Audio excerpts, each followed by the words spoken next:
Capítulo 24. La personalidad humana. Un hombre nació en el año 1900, vivió 65 años y murió.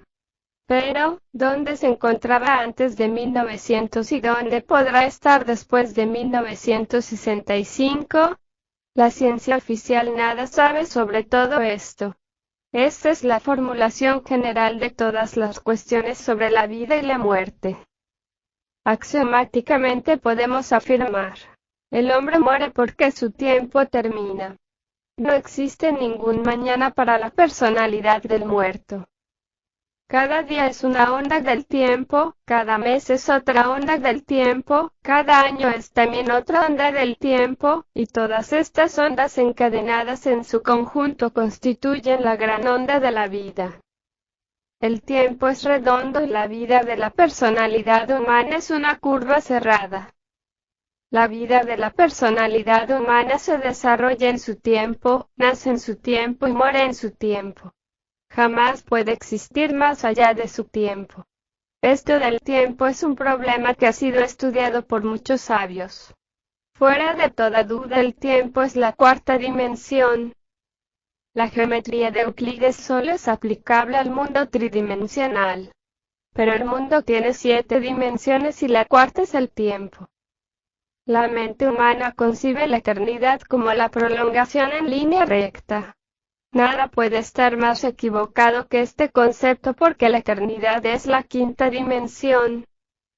Cada momento de la existencia se sucede en el tiempo y se repite eternamente.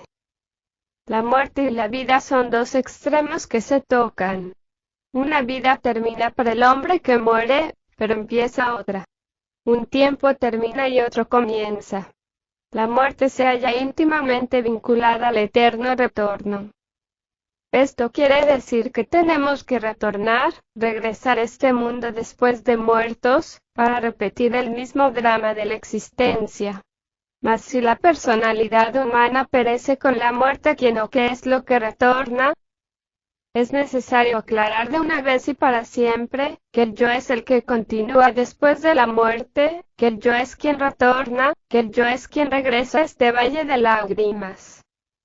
Es necesario que nuestros lectores no confundan la ley del retorno con la teoría de la reencarnación enseñada por la teosofía moderna. La citada teoría de la reencarnación tuvo su origen en el culto de Krishna, que es una religión del Indostán de tipo védico, desgraciadamente retocada y adulterada por los reformadores. En el culto auténtico original de Krishna, solo los héroes, los guías, aquellos que ya poseen individualidad sagrada, son los únicos que se reencarnan. El yo pluralizado retorna, regresa, mas esto no es reencarnación. Las masas, las multitudes, retornan, pero eso no es reencarnación. La idea del retorno de las cosas y los fenómenos, la idea de la repetición eterna, es muy antigua y podemos encontrarla en la sabiduría pitagórica y en la antigua cosmogonía del Indostán. El eterno retorno de los días y noches de Brahma, la repetición incesante de los kalpas, etc., están invariablemente asociados en forma muy íntima a la sabiduría pitagórica y a la ley de recurrencia eterna o eterno retorno. Gautama el Buda enseñó muy sabiamente la doctrina del eterno retorno y la rueda de vidas sucesivas, pero su doctrina fue muy adulterada por sus seguidores. Todo retorno implica desde luego la fabricación de una nueva personalidad humana. Esta se forma durante los primeros 7 años de la infancia. El ambiente de familia, la vida de la calle y la escuela, dan a la personalidad humana su tinte original característico infantil. El ejemplo de los mayores es definitivo para la personalidad infantil. El niño aprende más con el ejemplo que con el precepto. La forma equivocada de vivir, el ejemplo absurdo, las costumbres degeneradas de los mayores, dan a la personalidad del niño este tinte peculiar, escéptico y perverso de la época en que vivimos. En estos tiempos modernos el adulterio se ha vuelto más común que la papa y la cebolla, y como es apenas lógico, esto origina escenas dantescas dentro de los hogares. Son muchos los niños que por estos tiempos tienen que soportar llenos de dolor y resentimientos los látigos y palos del padrastro o de la madrastra. Es claro que en esa forma la personalidad del niño se desarrolla dentro del marco del dolor, el rencor y el odio. Existe un dicho vulgar que dice, el hijo ajeno huele feo en todas partes. Naturalmente en esto también hay excepciones, pero estas se pueden contar con los dedos de la mano y sobran dedos. Los altercados entre el padre y la madre por cuestión de celos, el llanto y los lamentos de la madre afligida o del marido oprimido, arruinado y desesperado, dejan en la personalidad del niño una marca indeleble de profundo dolor y melancolía que jamás se olvida durante toda la vida. En las casas elegantes las orgullosas señoras maltratan a sus criadas cuando éstas se van al salón de belleza o se pintan la cara. El orgullo de las señoras se siente mortalmente herido. El niño que ve todas estas escenas de infamia se siente lastimado en lo más hondo, ya sea que se ponga de parte de su madre soberbia y orgullosa, o de parte de la infeliz criada vanidosa y humillada, y el resultado suele ser catastrófico para la personalidad infantil. Desde que se inventó la televisión se ha perdido la unidad de la familia. En otros tiempos el hombre llegaba de la calle y era recibido por su mujer con mucha alegría. Hoy en día ya la mujer no sale a recibir a su marido a la puerta porque está ocupada viendo televisión. Dentro de los hogares modernos el padre, la madre, los hijos, las hijas, parecen autómatas inconscientes ante la pantalla de televisión. Ahora el marido no puede comentar con su mujer absolutamente nada de los problemas del día, el trabajo, etcétera, etcétera, porque ésta parece sonámbula viendo la película de ayer, las escenas dantescas de Al Capone, el último baile de la nueva ola, etcétera, etcétera, etcétera. Los niños levantados en este nuevo tipo de hogar ultramoderno solo piensan en camiones, pistolas, ametralladoras de juguete para imitar y vivir a su modo todas las escenas dantescas del crimen tal como las han visto en la pantalla de televisión. Es lástima que este invento maravilloso de la televisión sea utilizado con propósitos destructivos. Si la humanidad utilizara este invento en forma dignificante ya para estudiar las ciencias naturales, ya para enseñar el verdadero arte regio de la madre natura, ya para dar sublimes enseñanzas a las gentes, entonces este invento sería una bendición para la humanidad, podría utilizarse inteligentemente para cultivar la personalidad humana. Es a todas luces absurdo nutrir la personalidad infantil con música rítmica, inarmónica, vulgar. Es estúpido nutrir la personalidad de los niños con cuentos de ladrones y policías, escenas de vicio y prostitución, dramas de adulterio, pornografía, etc. El resultado de semejante proceder lo podemos ver en los rebeldes sin causa, los asesinos prematuros, etc. Es lamentable que las madres azoten a sus hijos, les den de palos, les insulten con vocablos descompuestos y crueles. El resultado de semejante conducta es el resentimiento, el odio, la pérdida del amor, etc.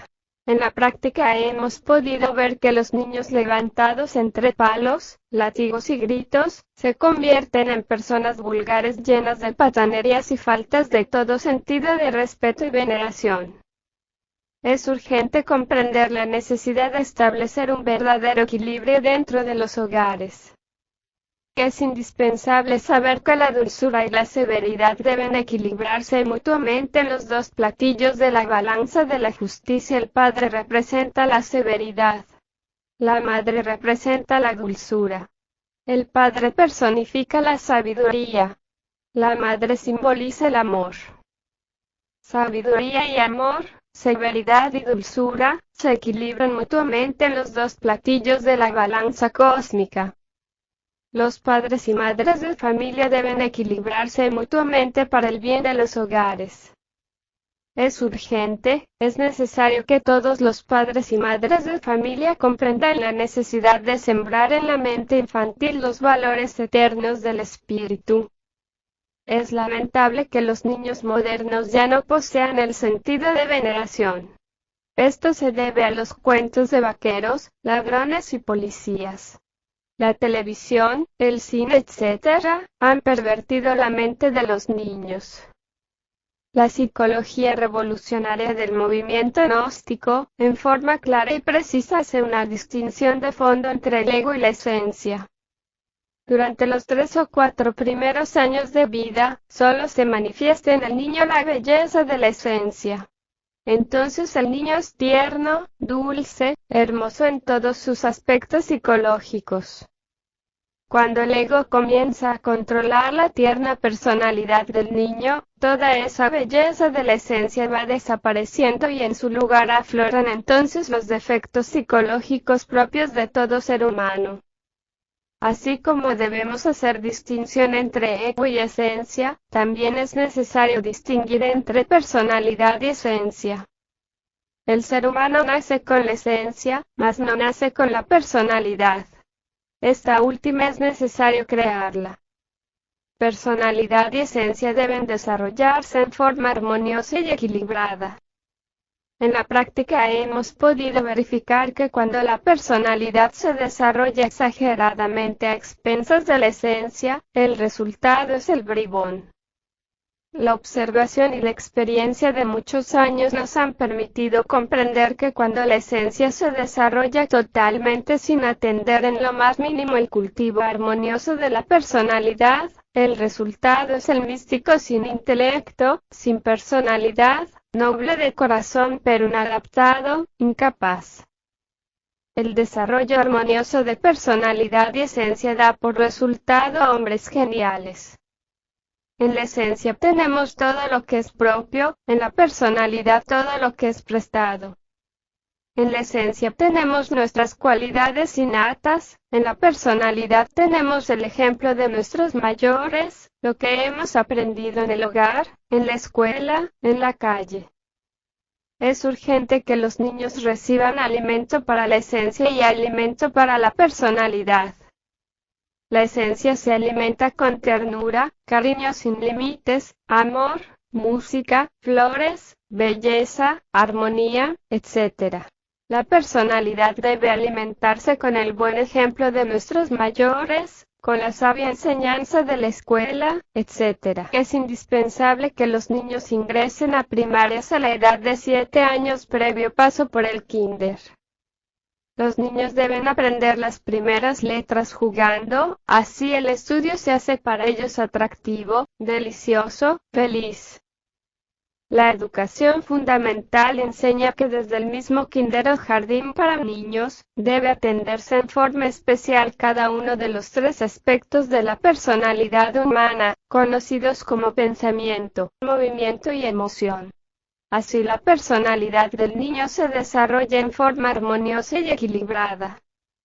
La cuestión de la creación de la personalidad del niño y su desarrollo es de gravísima responsabilidad para padres de familia y maestros de escuela. La calidad de la personalidad humana depende exclusivamente del tipo de material psicológico con el cual fue creada y alimentada. Alrededor de personalidad, esencia, ego-yo, existe entre los estudiantes de psicología mucha confusión. Algunos confunden a la personalidad con la esencia y otros confunden al ego-yo con la esencia. Son muchas las escuelas pseudo-esotéricas o pseudo-ocultistas que tienen como meta de sus estudios la vida impersonal. Es necesario aclarar que no es la personalidad lo que tenemos que disolver. Es urgente saber que necesitamos desintegrar el ego, el mí mismo, el yo, y reducirlo a polvareda cósmica. La personalidad es tan solo un vehículo de acción, un vehículo que fue necesario crear, fabricar. En el mundo existen Calígulas, Atilas, Hitleres, etc. Todo tipo de personalidad, por perversa que ella haya sido, puede transformarse radicalmente cuando el ego-yo se disuelva totalmente. Esto de la disolución del ego-yo confunde y molesta a muchos pseudo-esoteristas. Estos están convencidos de que el ego es divino, ellos creen que el ego-yo es el mismo ser, la mónada divina, etc. Es necesario, es urgente, es inaplazable comprender que el ego-yo nada tiene de divino.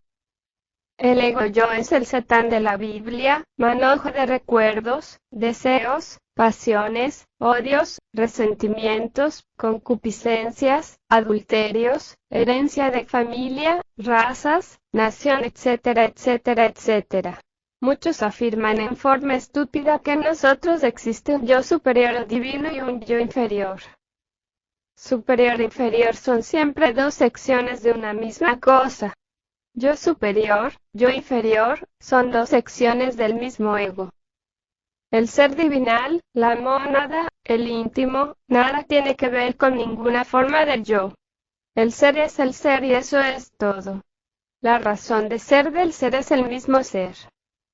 La personalidad en sí misma solo es un vehículo y nada más.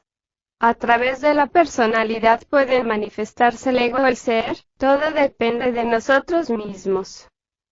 Es urgente disolver el yo, el ego, para que solo se manifieste a través de nuestra personalidad la esencia psicológica de nuestro verdadero ser. Es indispensable que los educadores comprendan plenamente la necesidad de cultivar armoniosamente los tres aspectos de la personalidad humana.